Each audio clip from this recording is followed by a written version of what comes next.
Ethan Cole hadn't been on a date in 3 years. 3 long years of packing school lunches at 6 a.m., rushing to construction sites, fixing broken pipes and broken hearts at the same time. 3 years since the accident that took his wife and left him standing in a hospital hallway, holding the tiny trembling hands of his 6-year-old daughter, Lily. Since then, his life had become simple and small: work, home, bedtime stories, repeat. No room for risk, no room for romance. But tonight, for the first time, he had said yes. It wasn't even his idea. His neighbor Mrs. Dalloway had signed him up on a dating app without telling him, insisting he was too young to retire from happiness. He almost canceled 3 times. But when Lily looked up at him that morning and said, "Daddy, you should have someone who makes you smile too," something inside him cracked open just a little. So now he stood outside a quiet downtown cafe, adjusting the sleeves of his only blazer, feeling completely out of place. The cafe was warm inside, golden lights glowing against the dark winter evening. Couples laughed softly at corner tables. Soft jazz hummed in the background. It was the kind of place where people started new chapters. Her name was Ava Martinez, 32, elementary school art teacher, widowed. That last word had caught his attention, not because he wanted someone broken, but because he knew what rebuilding felt like. He spotted her immediately. She was sitting near the window, dark hair falling over one shoulder, fingers wrapped around a mug. She wasn't checking her phone. She wasn't scanning the room nervously. She was just waiting, calm. He walked toward her, heart pounding harder than it had in years. "Ava." She looked up and smiled. And in that moment, something shifted in him. It wasn't fireworks. It wasn't lightning. It was something steadier, warmer, like coming home to a light left on. "Ethan." They shook hands awkwardly before laughing at themselves and sitting down. The conversation started carefully: jobs, neighborhoods, favorite foods. But slowly it deepened. She talked about her students with real affection. He talked about Lily with quiet pride. "You light up when you talk about her," Ava said softly. "She's my whole world," he admitted. There was no discomfort in saying that. No fear that it made him less desirable. Ava didn't flinch. She smiled wider. "I understand that," she said. The night flowed easier after that. They shared stories about grief, not in heavy detail, but in understanding glances. The way certain songs hurt. The way anniversaries sneak up on you. The way loneliness can sit beside you even in a crowded room. For the first time in years, Ethan felt seen. Not pitied, not admired, just understood. After an hour, he realized he didn't want the night to end. He hadn't checked his watch once. But then Ava glanced toward the door. Just briefly, almost nervously. "You okay?" he asked. She hesitated. Her fingers tightened around her mug. "There's something I need to tell you," she said. His stomach tightened slightly. She inhaled. "My kids are waiting outside." The world seemed to freeze. The music faded. The warm cafe suddenly felt too small. "Your kids?" She nodded. 2. Mateo is 7. Sophia is 5. Ethan stared at her, mind racing. This hadn't been in her profile. They hadn't talked about this in their messages. He had prepared himself to open his heart a little. But this wasn't just a date. This was an entire world standing outside that door. "Why are they outside?" he asked quietly. "I couldn't find a sitter last minute," she admitted. "And I almost canceled. But I've canceled every opportunity for 3 years. I didn't want to keep living scared." Her voice trembled slightly. Not manipulative, just honest. "They're in the car with my sister," she added quickly. "Safe, warm. But they know I'm meeting someone." Ethan leaned back in his chair, heart pounding. Not from anger, but from fear. Not of her, of the weight. He had just barely learned how to carry his own grief and his daughter's. Could he carry someone else's too? Ava watched his face carefully. She didn't beg. She didn't apologize excessively. I understand if this changes things, she said. I just didn't want to start anything with a lie. Honesty. Raw and immediate. Ethan thought of Lily. Of the nights she asked why other kids had two parents. Of the way she pretended not to be sad at school events. He thought of sitting alone at the dinner table after she went to bed. And then he imagined two more children out there in a car, probably nervous, probably curious about the man their mother was meeting. His chest tightened. He stood up. Ava's expression fell slightly, but instead of walking toward the exit alone, he held out his hand. Let's go say hello. Her eyes widened. You're sure? No, he admitted honestly. But I'm sure about one thing. If we're going to do this, we do it real. Outside, the air was crisp. A modest sedan was parked at the curb. In the back seat, two small faces peered out the window. Mateo looked cautious. Sophia looked openly curious. Ethan felt something twist in his chest. Not fear anymore, but recognition. These weren't responsibilities. They were hearts.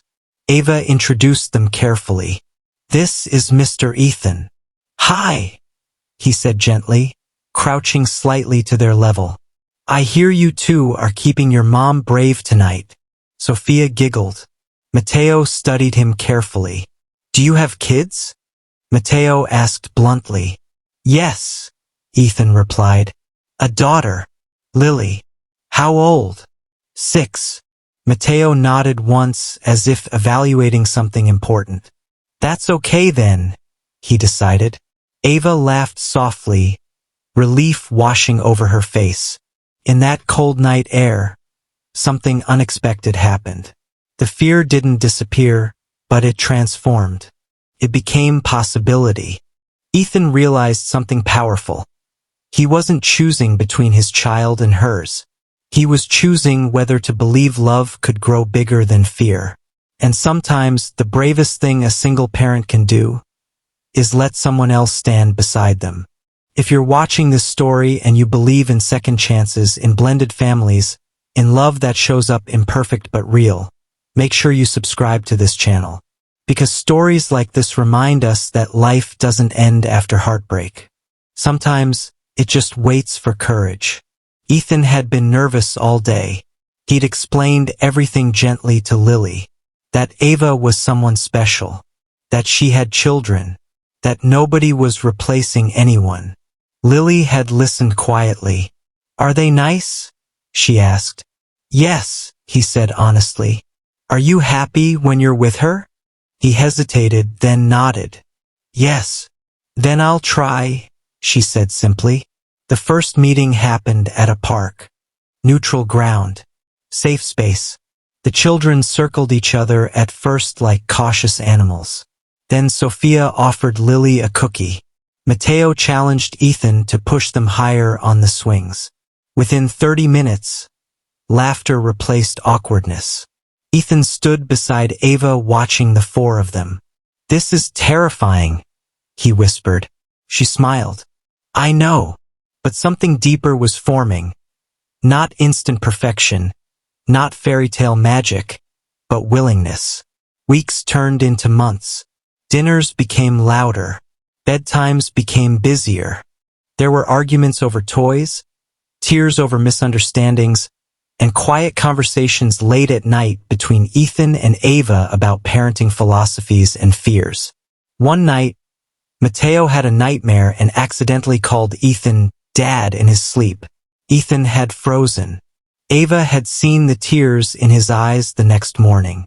You don't have to be anything you're not ready for, she told him. But he realized something. Love doesn't divide. It multiplies. He wasn't replacing anyone. Neither was she. They were building something new, not from absence but from resilience. The real turning point came at Lily's school recital. Ava showed up early with Matteo and Sophia holding flowers. When Lily stepped on stage and spotted all of them in the audience, her father, Ava, and 2 kids cheering loudly, her smile was brighter than it had been in years. Afterward, Lily hugged Ava first. "Thank you for coming," she whispered. That night, as Ethan tucked Lily into bed, she looked up at him seriously. "Daddy." "Yes. It feels bigger now." "What does?" "Our family." He swallowed hard. "Is that okay?" She nodded. "Yeah. Feels warm." That was the moment he knew. Not because everything was perfect. Not because blending families is easy. But because love had stopped feeling like a risk and started feeling like home. Months later, Ethan proposed in that same cafe where Ava had first said those words that stopped his heart. "My kids are waiting outside." This time, all 3 children were there, waiting. Inside, watching through the window as he knelt down. When she said yes, the kids rushed forward first. Not to witness a romance, but to claim a family. And if this story touched your heart, if you believe that single parents deserve not just survival, but joy, subscribe to this channel and turn on notifications. Because the world needs more stories about courage, blended families, and love that chooses to stay. Sometimes the most terrifying sentence is the one that leads to the most beautiful beginning. Marriage didn't magically erase fear.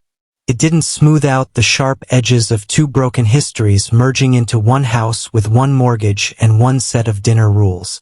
If anything, the wedding was just the ribbon on a box full of adjustments nobody warns you about. Ethan learned that on the first Monday morning after the honeymoon when 3 different children needed 3 different breakfasts. 2 couldn't find their shoes. 1 refused to wear anything except a superhero cape. And Ava stood in the kitchen staring at the chaos like a general who had just realized the battle had begun without her. Blended families don't fail because of lack of love. They struggle because love alone doesn't automatically translate into rhythm. There are invisible loyalties children carry. Loyalties to the parent they lost, to the memories they protect, to the life that existed before new people entered the picture. And those loyalties don't disappear just because 2 adults said, "I do." The first real crack showed up quietly. It was a Thursday night. Ethan had worked late at a renovation job across town. When he walked through the front door, he expected the usual noise. Sophia singing, Matteo narrating a video game, Lily explaining something passionately about school. Instead, the house was silent, not peaceful, heavy. Ava was sitting at the kitchen table. Lily was upstairs.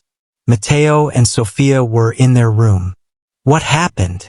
Ethan asked carefully. Ava looked up. Her eyes weren't angry. They were tired. "Lily told Matteo he's not her real brother," she said softly. The words landed like a stone in Ethan's chest. He closed his eyes briefly, not because he was shocked, but because he understood. Lily hadn't meant cruelty. She had meant protection. Of memories. Of territory. "What did Matteo say?" he asked. "He didn't say anything. He just went quiet." Silence from a child is louder than shouting. Ethan went upstairs first. Lily was sitting on her bed, hugging her knees. She didn't look defiant. She looked confused. "Hey," he said gently, sitting beside her. She didn't look at him. "I didn't mean it bad. I know. I had a brother once," she whispered. Ethan's breath caught. She had never said that out loud before. Lily had lost not only her mother, but a baby sibling who hadn't survived the accident. The grief had been too tangled to unpack. "You're not replacing anyone," she continued quickly, almost panicked. "But if Matteo is my brother, then what about him?" There it was. Not jealousy. Fear of erasure. Ethan pulled her close. "Love doesn't replace, Lily. It adds." She cried quietly into his shirt. Down the hall, Mateo was pretending to sleep. Ethan sat on the edge of his bed too. "I'm not mad," Mateo said before Ethan could speak. That hurt more. "You're allowed to be," Ethan replied. Mateo stared at the ceiling. "I know I'm not her real brother." Ethan chose his words carefully. "You know what makes someone real?" Mateo shrugged. "Showing up, staying, protecting each other. That's real." Mateo didn't. The bravest thing a single parent can do is let their heart grow bigger than their fear.